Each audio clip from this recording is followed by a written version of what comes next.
You're listening to Crushing Classical, How to Thrive in Your Creative Career.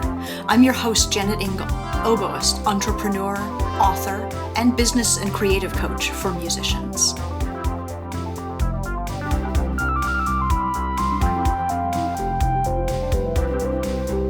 On today's podcast, I'm speaking with Elizabeth Gentner, performer, creator, coach, speaker, writer, producer, podcaster, lifetime multi-passionate entrepreneur, and CEO. She is so smart and so passionate about her projects and so inspiring that she left me speechless several times. I know you will love this conversation.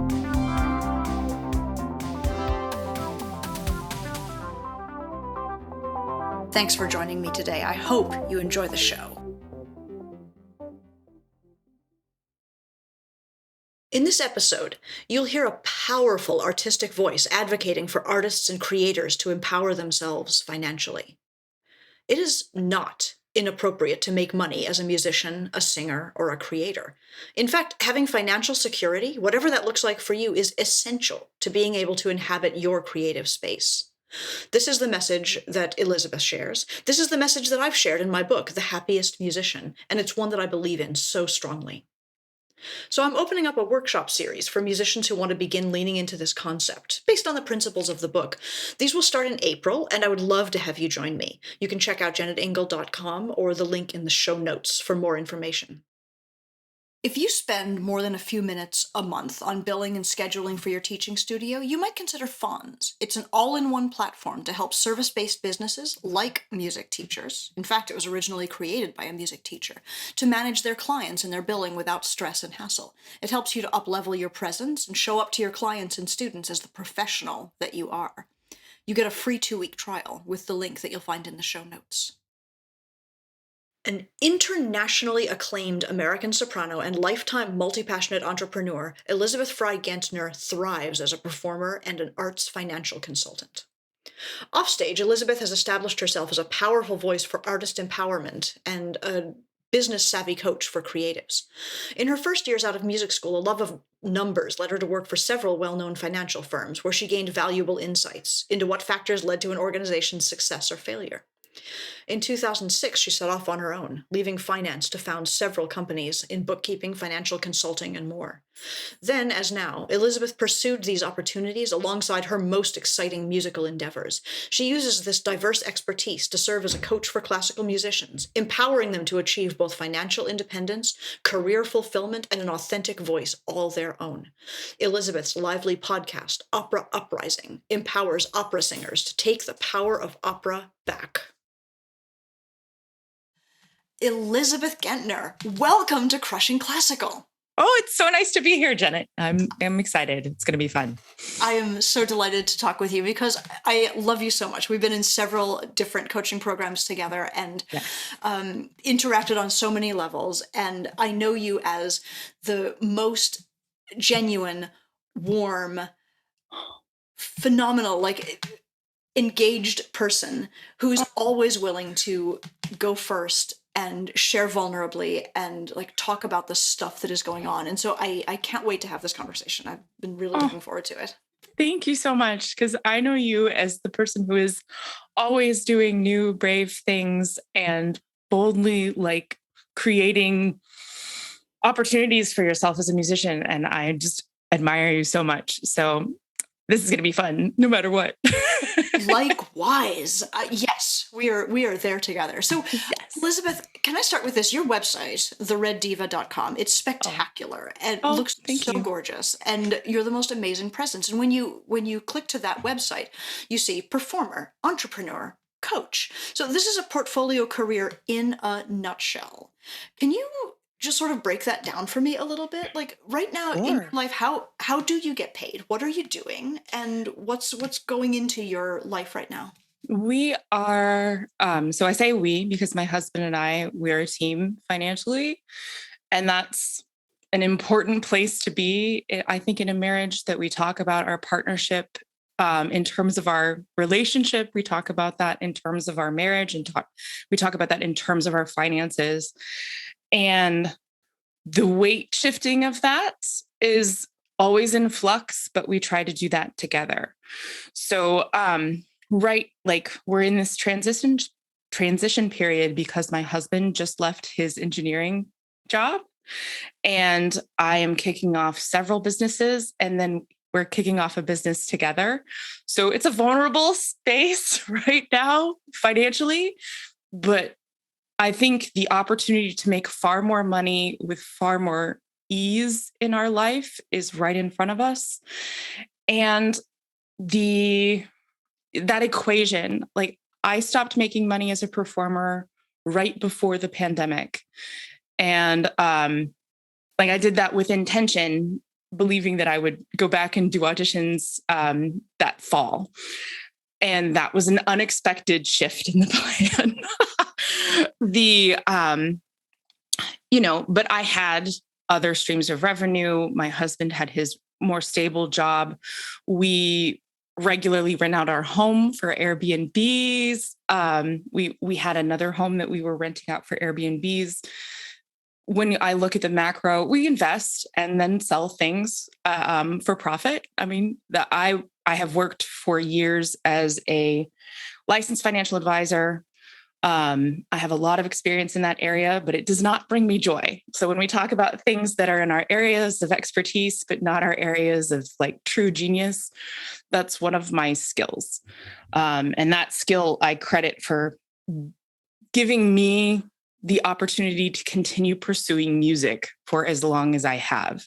Because before I got married, that was how I made money, was doing financial consulting. I worked for a number of big financial firms, and those skills have served me in a way that I've seen a lot of musicians just not have the tools to operate in the modern world because they are not fluent in money. I had to become fluent in German. I had to become fluent in music, but I learned how to become fluent in money, and that is something different than what I learned in school. Those are real life experiences along the way. I love that. I love that because you're exactly right that for so many musicians, they're not fluent at all in money. Like they bring it in, they spend it, and that's about as far as they know. I also love that having that job in finance and working in money, like working in a way that is not formally musical, supported your music making and supported your artistry, which is a thing that I really advocate for, right? I'm making my living in music, but like kind of I'm making my living in music.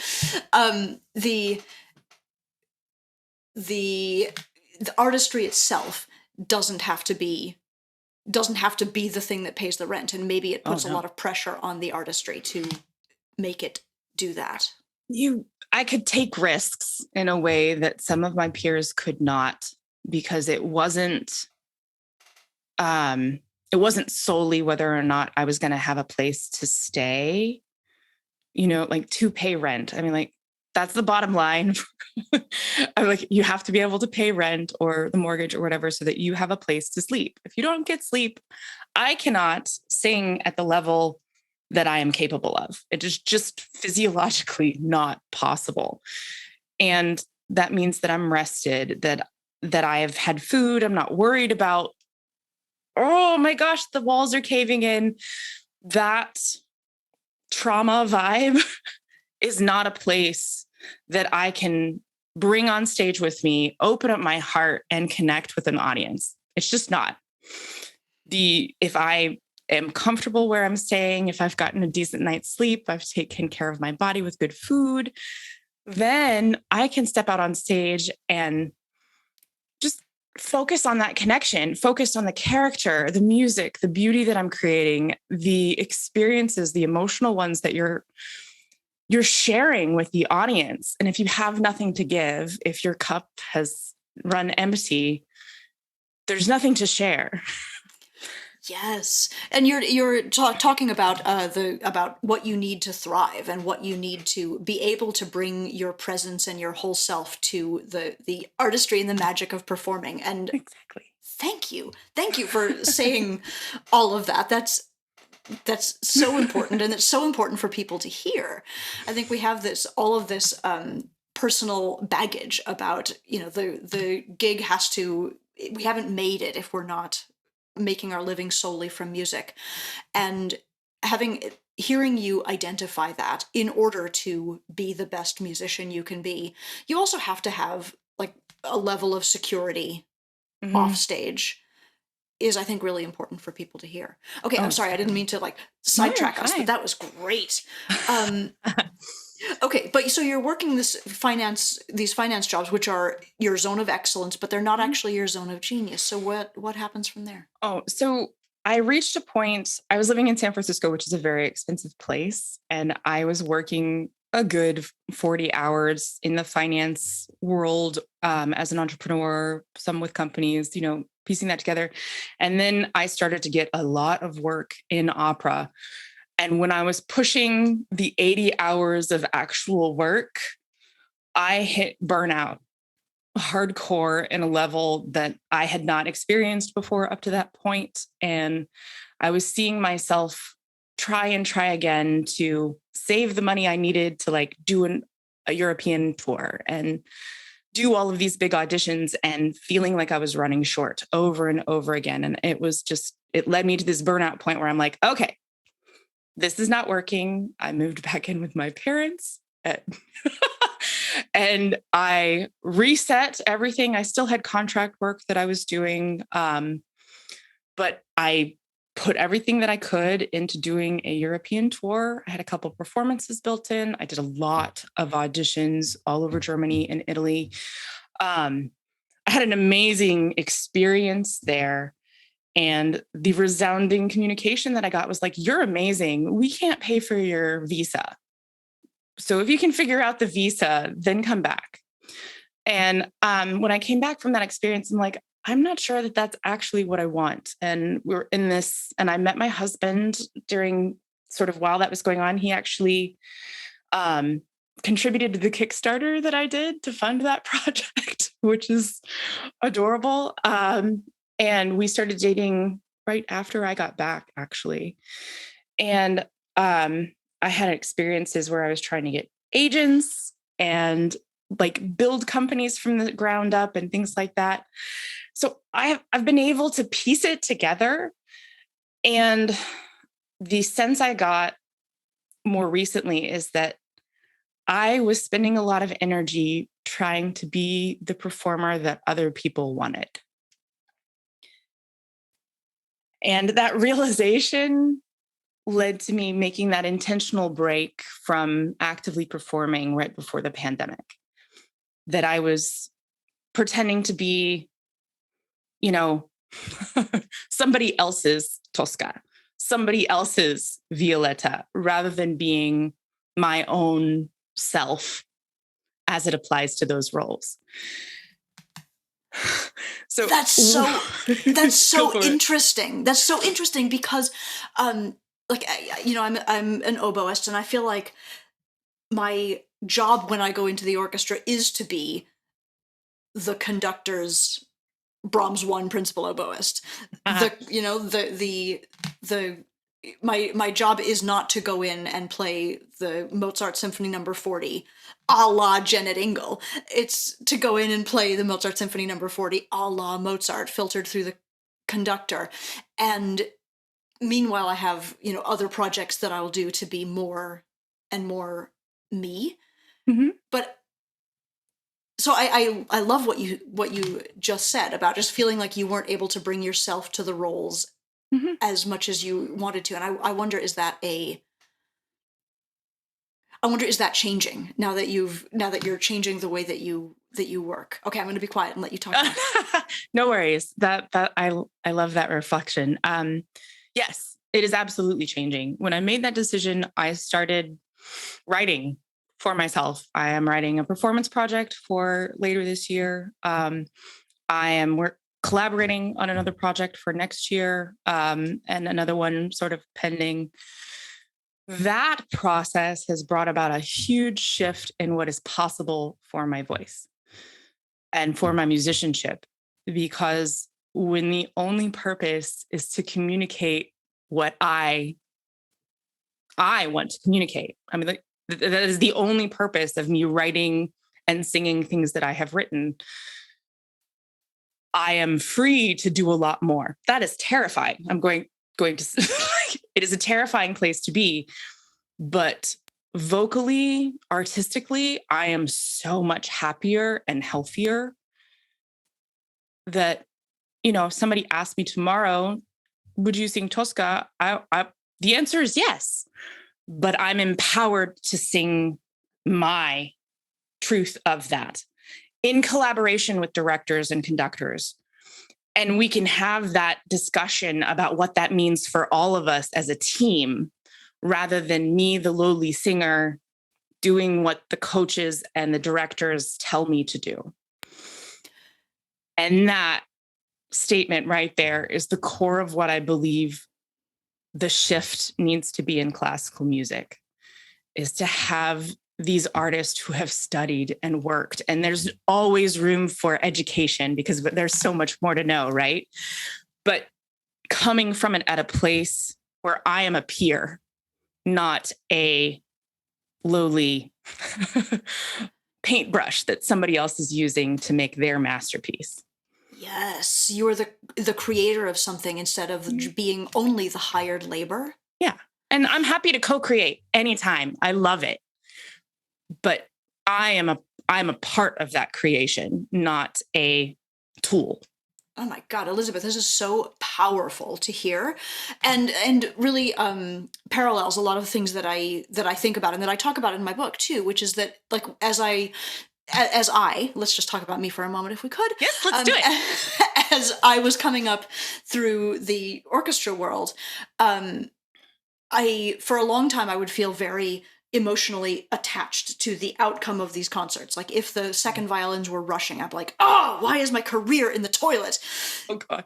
Even though, like, I couldn't control anything about the second violins. It wasn't anything to do with me, but because the orchestra was the way I identified, that job, how close I was able to get to perfection and how close the team was able to get to perfection was the way that I measured things. And as soon as I stepped outside of that and began to build projects of my own and build things that made me excited outside of, this particular regional orchestra, all of a sudden I could let go inside the orchestra and, exactly as you said, sort of co-create the experience. I'll bend my interpretation to match whatever they want, because it's no longer my own ego that's wrapped up in it.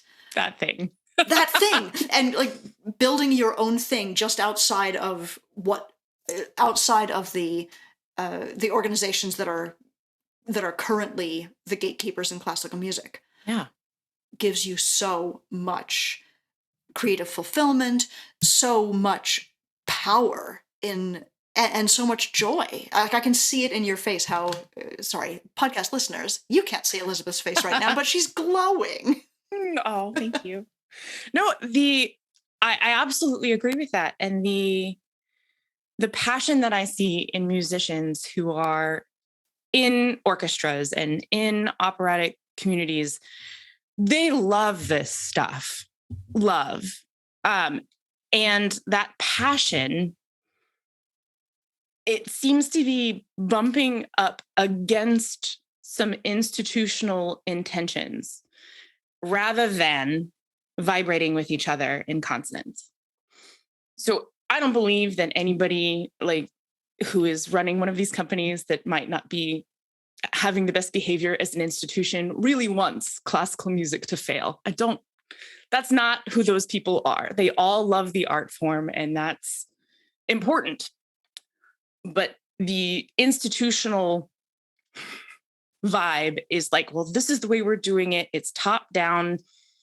It isn't inclusive a lot of the time of diverse voices, which I think is paramount to our life as humans. We have to be talking about more people who are Black, who are LGBTQ+, who have different experiences than the status quo.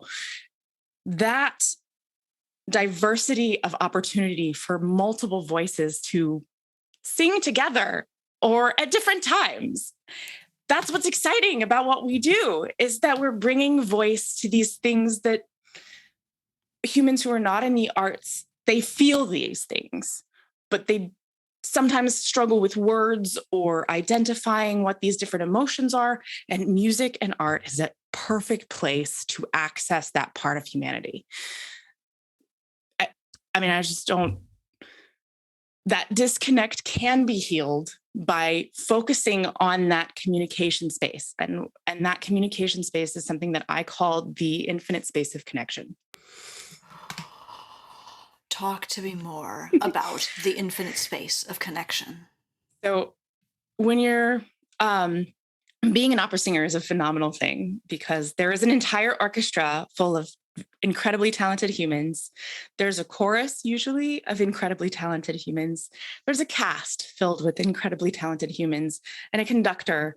And more than that, there are stage humans behind the scenes, making sure that everything's going organized. There are artistic administrators making sure there are people in the seats.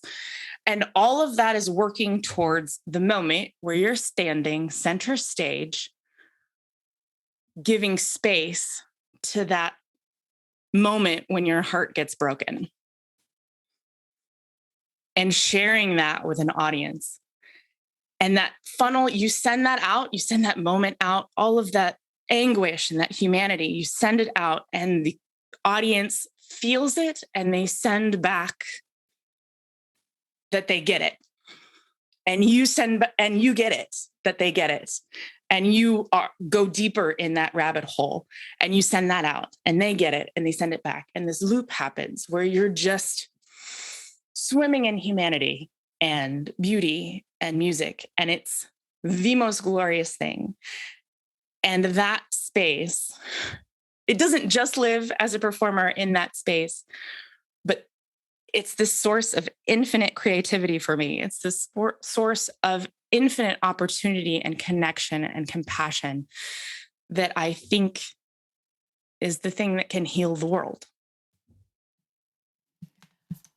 Wow. I mean, I resonate so deeply with what you just said. It's gorgeous, and I too have had that experience of being in that loop of connection with the humans around me and the humans out in the audience, and even the air is vibrating with that connection and that astonishing quality. How do we find our way to creating that even outside of the gigantic opera hall, outside of where do we find that as performers and as creators who want to build things outside of the one opera hall in your town? Oh, sure. So when I describe it, I am describing like the performance of an opera, but I feel it now with you, because we're connecting over shared experiences and shared humanity and shared hope for what we want classical music to be, for what we want the world to be. And that we don't even have to have the same agenda. The connection could be over, well, I kind of disagree with you, Elizabeth. This part of it is not exactly like that in orchestra. I don't have that experience, but that connection with another human about sharing with the intent to share. I get that vibe off of having these kinds of conversations where we talk about real things. The experience, I know that I have sat in the audience for an orchestral performance where no words were being spoken and had this feeling as a member of the audience who's there to just appreciate what is being offered to me, the audience member, and being open to it is really all that's necessary, in my opinion. Whew. You have a creativity program, workshop, something that is. I'm doing a workshop this weekend. We're going to talk about this and how to use it for your business. And when we talk about business and music, we're often talking about, well, how do you get people to pay you money? Like, well, how? That shouldn't be your primary concern. And the more it's your primary concern, the less it's going to connect you to that person who wants to hand you their money. If your intention is to connect with them on a deep level, get to know them and see what they have to offer, that space is a lot different. That's what I'm talking about with the infinite space of connection. You're staying curious about another person and what they have to bring into this beautiful space that you're opening for them. Providing that safe space, that's why people pay you, because they trust you to bring who they are in a real way in your space. And they trust you that you are a safe place to be vulnerable. And that is just, people will pay you lots of money if you give them a safe place to be themselves. And that is why, we do the things, because honestly, providing that space is the most beautiful thing that I do, is inviting people to be themselves for real in my space, because I want to see it. I'm curious about it. It genuinely brings me fun and excitement and interest. My intellect is awake. And, that's fun. It's fun. I just playing with that is exciting to me. I love hearing you, not like you're describing the flow experience, right? Mm-hmm. That many of us also experience, whether that is either performing or in conversation, in connection. Like, I know that I'm familiar with that in my life. And I love hearing how actively you're trying to create in your life outside of the like traditional here I am performing path. I mean, you said you had stopped performing before the pandemic, and maybe that's coming back, but what I'm interested in is how you are really intentionally leaning into creating paths for this flow state to come into your life, and for this feeling of connection and this infinite space of connection to happen in your life. Where did this come from? This feeling that, oh, I want this and I can create it for myself. I think that's a huge step for people that's a huge step for people. Yeah. I didn't create this in a vacuum either. I have had lots of support. I have been intentional about getting support for myself to cultivate the space for myself to come up with this idea. I sought out business coaches because I was looking to sort of shift what I was doing. My original intention when I joined Jennifer Rosenfeld's program was to create a aria program for other opera singers. And I kept trying to create this thing. And I swear I was like resisting the hell out of it because it was driving me crazy. I was trying to fit all of this idea into a very small, tiny little box that I was sure that I could sell to an audience that I knew it existed. And it's a good idea. Somebody else, if they're really passionate about it, should do it. I think I'll help you. Give me a call. But I couldn't get my passion engine to latch onto it and move it forward. So I kept shifting it.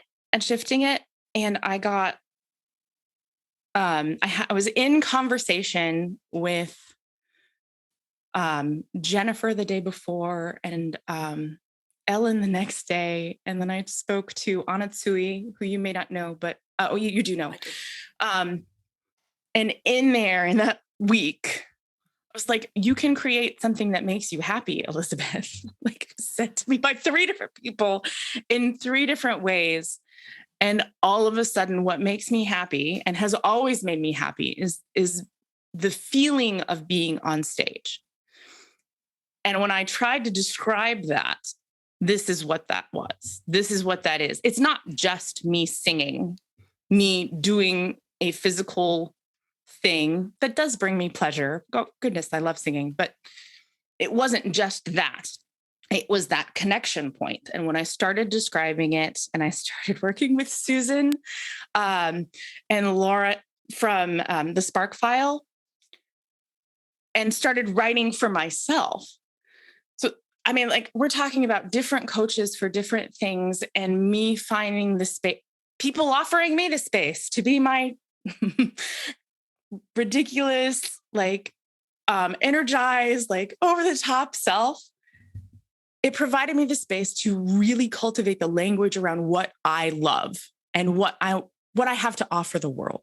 And this is what that looks like. That is so powerful.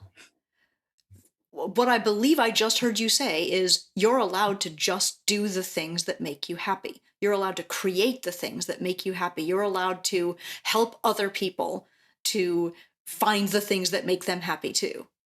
Is that what I'm going to read about it in The Happy Musician? I'm so excited. I hope so. It's next in my Kindle. I have it. I just have I'm excited. This is wonderful, Elizabeth. Like you're just such a beam of light here. It's fantastic. Thank you. Can I ask? I know you're working on this creativity workshop, but that's not going to be like this. No. That will have happened when we air this. What's next? What's next for you? What are you working on besides that? I'm opening up my I'm opening up my coaching practice a bit further to do a longer form thing where we reconnect to this, and I offer some of my finance wisdom in conjunction. So it allows me to use multiple sides of my brain. I'm a very intellectual thinker, and I'm a very big creative. And sometimes those things are at odds, but the connection point is really where I find a lot of inspiration. So I'm excited about it, and I haven't named it or given the specific things yet but all of it will be on my website when you air this. And creating that for me is fun too, creating those options for people. But I'll also be doing regular workshops for free, allowing people to sort of come in a bigger way and share what they're doing. Because honestly, the networks that I have become part of, I find infinite inspiration in people doing all kinds of cool things on their own. Musicians creating spaces for neurodivergence, artists creating new podcasts. We have people creating support systems for financial structure, like the creative outlet that is business is as energizing to me as music. It's amazing. And it's so, this is so exciting. So your website, thereddiva.com, is that the best way for people to get in touch with you? My wonderful sister helped me design that. We designed it together. Her name is Laura Gentner, Hutchinson. And she's at howdoyoually.com. She provides support systems for LGBTQ plus humans. And so that is a connection point. And if you want to poke around on there and send me an email, anything that I'm doing will be on there. It's my way of putting out into the world what is going on with me after some fashion, but I'm also on all of the social medias. If you find me on Twitter, I'm pretty snarky over there. But it's also a lot of fun to sort of see what other people are doing and how they're receiving what people are putting out. So you can see a lot of composers over there, seeing how to share what they are working on with the world, and that process, which I find fascinating. So yeah. Eternally fascinating. Oh my gosh, I have absolutely loved this conversation. Elizabeth, thank you so much for talking with me. Thank you. I have also enjoyed this conversation. Thank you so much for having me.